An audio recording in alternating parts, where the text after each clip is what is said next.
Okay. Yeah. Good afternoon, ladies and gentlemen. I hope that you're enjoying the program so far. We have a very interesting panel coming ahead.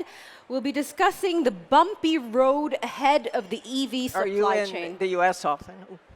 My name is Amena Bakr. I'm the Chief Opec Correspondent for Energy Intelligence Group, and I'll be moderating this panel. I'm delighted to be joined by a stellar panel. Let me just briefly introduce them. Next to me is Mostafa Kandil, CEO of SWVL. SWVL. Thank you, Mostafa, for joining us. Ambassador Josette Sheeran, President and Director of Canoo. Welcome. Thank you. Mr. Yuan, co-founder and managing partner of Rockets Capital. Welcome, sir. Thank you. Mustafa, I want to start off with you. Just from the brief here, we can see a PwC analysis showing that by 2025, we're going to get 14% EVs in Europe. First of all, do you agree with that stat? And second, what does it look like for the rest of the world? Yeah. I think Europe has done quite a tremendous job on policy making in providing a much clearer policy roadmap for investors and manufacturers who want to come into the space, whether in supply chain, whether in new suppliers, whether manufacturers, whether even other providers, right, like semiconductors, for example, so on and so forth. That allowed significant investment to come into the space, right? The story is very different for the global south, right? Where investment and policy has been lacking behind. We still see even most of the basic policies when it comes to carbon credits, when it comes to the charging infrastructure, is still significantly behind in most of the global south, right? I come from Egypt and I see firsthand that the charging infrastructure, for example, is probably decades behind what you see in Europe, right? Mm-hmm. And that's not only the case in Egypt, for example, the case in many, many countries across emerging markets that you go to. And for manufacturers to be able to get over the barrier of cost, right, which is one of the main reasons or one of the main obstacles for adoption when it comes to EV vehicles, the global south has to adopt this technology as well, mm-hmm. For manufacturers to be able to scale and sell and reduce the cost of per vehicle, basically, right? Mm-hmm. Which is in turn will increase the adoption of EV vehicles globally, right? So I think that policy roadmap, that investment that should come in the global south is still much behind, but definitely with countries like Saudi leading the way, ensuring and pushing for that energy change, right, from fossil fuels leading that, and with UAE, with the rest of the Gulf, I think that hopefully this will come and we'll see it very, very soon. Ambassador Josette, part of the story of how EVs will spread around the world has a lot to do with geopolitics. And I cover OPEC for energy intelligence. I've done it for over a decade, and they always call it the cartel when it comes to the oil industry. So walk us through how the supply chains could be politicized in terms of the EV. What are the risks here? Well, the title of this panel is Are Bumpy Roads Ahead for EVs and Supply Chains? And I would say bumpy roads have been the entire journey to launching this new industry, this new way of mobility. Mm-hmm. Countries are involved. This is very important for Europe. It's important for Asia, for China, for the US to really stand up this next generation of automobile mobility. And the supply chains haven't been mature, and they're subject to the same pressure that all supply chains have been subject to, including the politicization of the supply chains, the fears over single sourcing, and the need for diversification. I just want to start, though, really complimenting our hosts here. I've spent a lot of time really looking at the capacity for new entrants into the supply chain, and I think EVs allow for that because it's an immature supply chain network, so the barriers to entry are pretty low. And the Kingdom has invested a lot to stand up the R&D. But I was at Al Faisaliah University, and they have a group of women, young women engineers there who have stood up a solar car. They're on fire to be part of this new future of mobility. I love seeing that. I love seeing it at CAST, at KAUST, at all these centers for R&D here. So we're hopeful that we could see the Gulf region be a participant in the supply chains. We're buying our windshields from Peru. That's a new entrant into the supply chains, and really involving new developing markets in this. But I think we have a bumpy road ahead, even though it's smoothing out a bit after COVID. Ambassador, sorry, just to follow up on that, is there a realization by the US that supply chains and mass supply chains exist in China? I mean, in terms of EV penetration, I think it's the highest globally. So is this something that, I mean, US policymakers have at the back of their mind when they're thinking about EV and supply chains? It is, and if you look at the infrastructure bill that went through Congress, for example, in the Department of Energy, there's a $400 billion loan package just to pour into really electrification of mobility and all that potential. So everything from critical minerals to battery production and all of that. This is unprecedented. Having said that, the ability to actually have a complete supply chain, one that isn't dependent on what much of the US auto industry has been, which is China sourcing, is something that's going to require a lot more than putting loans on the table. It's skill set, it's education and R&D, and also the willingness to stand up that workforce in America. That's a good segue to being into the conversation. We're talking about China here, and it's very, very high rate compared to other countries of the world when it comes to EV penetration. How did that happen? Was it driven mainly by the private sector, interest to invest, or was it more government policy? I think it's a combination. I think it's a combination of government policy, private sector entrepreneurship, and also Tesla. Think about it. Tesla set up the mega factory in Shanghai, and it took them barely a year to do that. That's at the onset of the COVID. So because Tesla set up such a mega factory in China, all the supply chain started to develop in China, and not all the supply chain can come to China because of COVID, because of geopolitical reasons. So Tesla have to use a lot of domestic procurement in China. And that in turn really helped China develop the most sophisticated value chain in China. Of course, then you have the government support in terms of initial subsidies and incentives for consumers to buy electric cars, because at first, people still have a lot of concerns about EVs. But that, I think, is behind us. People, I think, buying EVs is very, very mainstream in China now. And also, that takes a lot of private sector entrepreneurship. We call the EV new force in China. This is the three companies, again, listed in US, so they have a lot of US, VC investor support and US capital market support as well. So NIO was the first one that got listed, then XPeng and Li Auto. So XPeng is actually an anchor LP in our fund. So during 2019 was the most difficult time. I think a lot of them almost went bankrupt. But these entrepreneurs had a vision, they had a passion for the product, and basically they put all they have into the enterprise. So it's not just a coincidence that just happened in China. It's really a combination of government support, private sector entrepreneurship, and frankly, international cooperation. Are there incentives being given to consumers to buy an EV compared to a regular vehicle? Initially, but that incentives have been all phased out as of end of last year.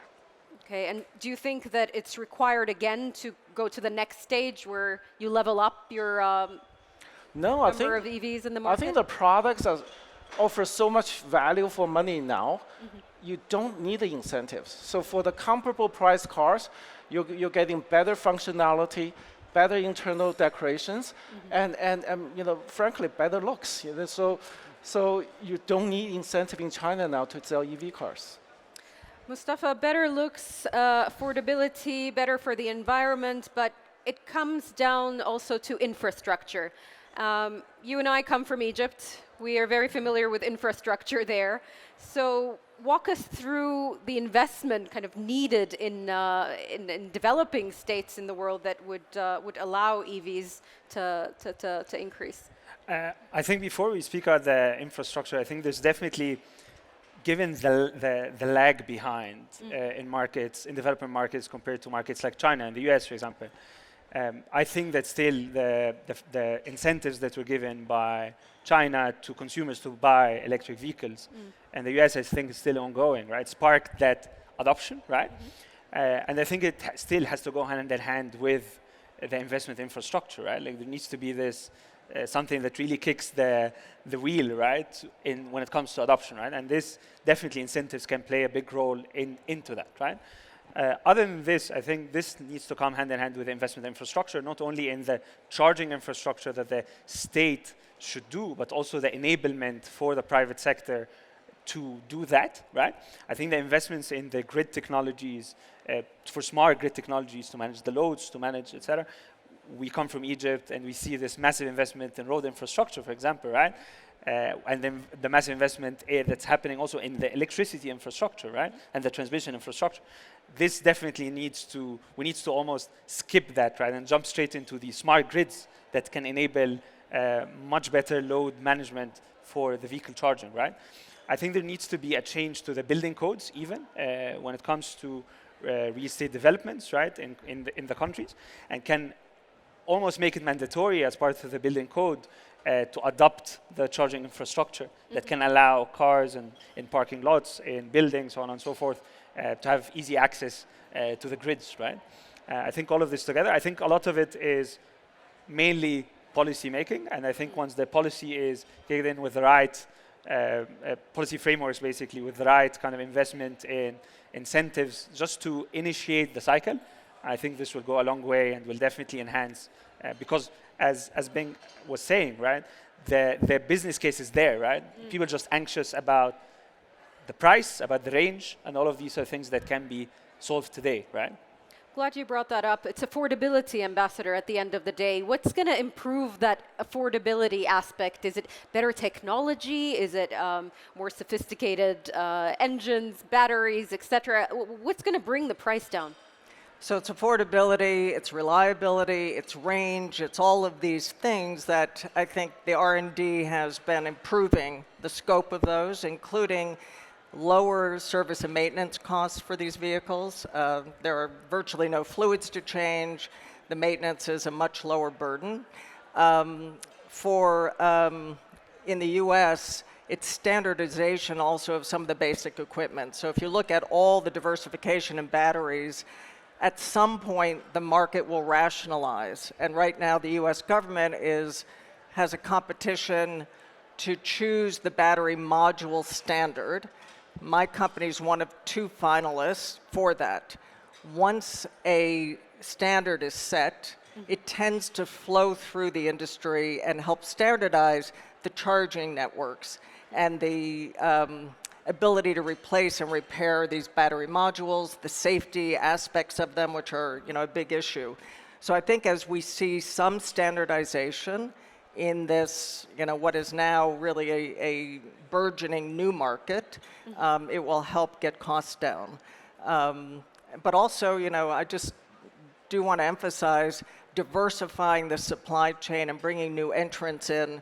It's why we're working with innovative companies like Oleon Group here to really look at how we rationalize a global supply chain. And also we have reduced at our company the number of parts in the vehicle to 1,800 from a typical of 6,000, 7,000. When software can do a lot of the burden that hardware used to do, it also can ultimately reduce costs. So I think the promise of EVs is that we can have a much more efficient mobility market. It can help, I agree, that this can help build microgrids. It can help diversify our power grid structure, done right because of the investment. I think it's all good. About 5 years from now, the road will be a lot less bumpy. Oh, that's great to hear. But and excuse me if this is like a naive question, but when it comes to the energy transition and EVs, I'm based out of Dubai, for example, and many of my friends have Teslas. When they charge their cars, this power is still coming from hydrocarbons somehow. So do you think that EVs have potential in advancing the transition? They do, because they're really neutral as far as the source goes. So in the US, a state like Oklahoma is an oil state, but almost half of its power are from renewables, from wind and solar. You can plug an EV into any power source. The main problem is you can't just use old grids that are already overtaxed in places like California that have a huge mandate for adoption. One statistic that's interesting is the US government requires any government agency in the US that purchases a vehicle after 2027 for it to be an electric vehicle. About 2% of the supply approved for the US government right now are electric vehicles. This mandate's about to hit. There is not a charging infrastructure. There are many innovative, we're doing one, sources of micro charging networks that you can drop in.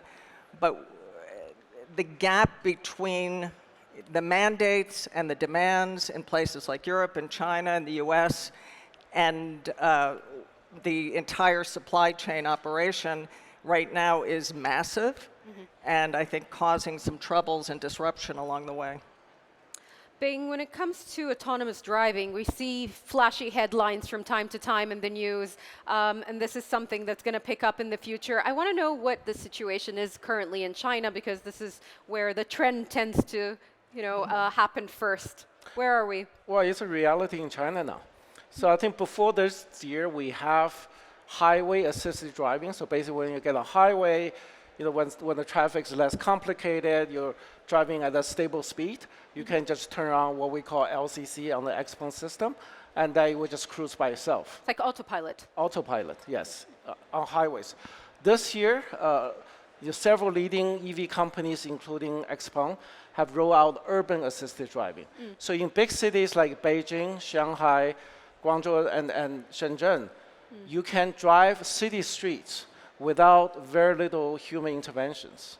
So you will actually turn, you will actually go into a different lane, you will avoid bicycles and human traffic. So it's already there. I mean, once I have a chance, we'll show you some videos. Is it safer than human drivers? In China, definitely. The human drivers don't obey traffic laws, but the autonomous driving will. I think you'll be safer in Egypt if you agree. A long road ahead. The road is very bumpy. Yeah, for sure. Yeah. So it's picking up in China. So it's definitely, yeah.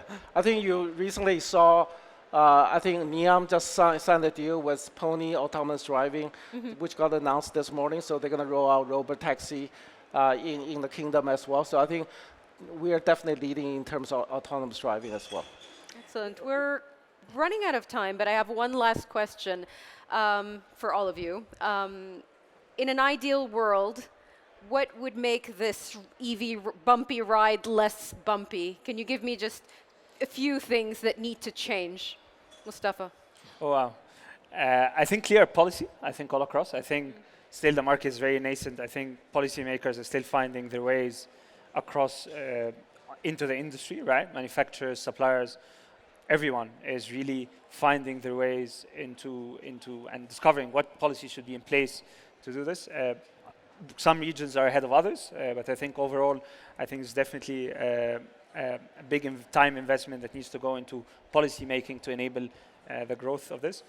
I think the second would be AI investments, right? And we see, for example, companies like semiconductor companies like NVIDIA, for example, introducing new chips that are designed specifically for self-driving, for EVs. I think as we see the AI kind of investment surging now, I think this will definitely spill over to EVs and to self-driving technologies. And I think this will enable much, much faster transition. Much reduced cost, much better supply, and much more chain and much more responsive supply chain infrastructure, basically. So I think those are the two things I'd say. Two things, Ambassador. If I had to pick one thing, I'd say battery cell density, which I think over the next 5 to 10 years will be near nuclear strength. We'll be able to move past this debate about range anxiety. And once that happens and we get the safety of the battery systems up, this is what has blocked electrification. Does anyone know what the first electric vehicle was that I've been able to find in human history? Tell us, please. You won't know. So Henry Ford's wife did not want to crank the car. So she demanded her husband put an electric motor in so that the first Ford automobile would crank with the electric motor. Why has it taken all this time for something so logical to come into mobility? Takes a woman to discover it. Of course. Like everything else. And the women, transitioned the washing machines to electrification, all of that. But I think it makes sense. It's a perfect fit for mobility. It's better for survivability, for safety, for maintenance, for the planet, it's 25% of carbon emissions. But it's always been this challenge with the battery density, the ability to pull enough power out with the weight and the payload to move into heavier trucks, longer distances. So to me, that would be the one thing that we have to do. We feel there's so much promise, even if you think of humanitarian zones or first responders. If you can send in autonomous vehicles with food, supplies, rescue operations, if you can utilize this technology in ways that really have been, challenging and dangerous, we're all for it. So but batteries would be my choice. Yeah. Yeah. Bing, what do we need? We believe the future mobility should be electric and autonomous. On the electric part, I think it should be powered by alternative energy, so solar, wind. So just cut down the carbon emission from the very source, and it should be autonomous. I think the future cars should be shared. We should just order our car and it will just come without the driver. I think that would reduce, a lot of traffic accidents, will improve safety, and improve the environment overall. But to make that happen, it takes collaboration between the private sector and the public sector and across nations. I think it shouldn't be a race among different nations. China, US, Middle East, we should all work together to make EV a less bumpy road going forward. Absolutely, I agree with that. And hopefully by next year, we'll find an even higher penetration rate globally and not just in Europe. Ladies and gentlemen, thank you very much for your time today. Thank you. Thank you.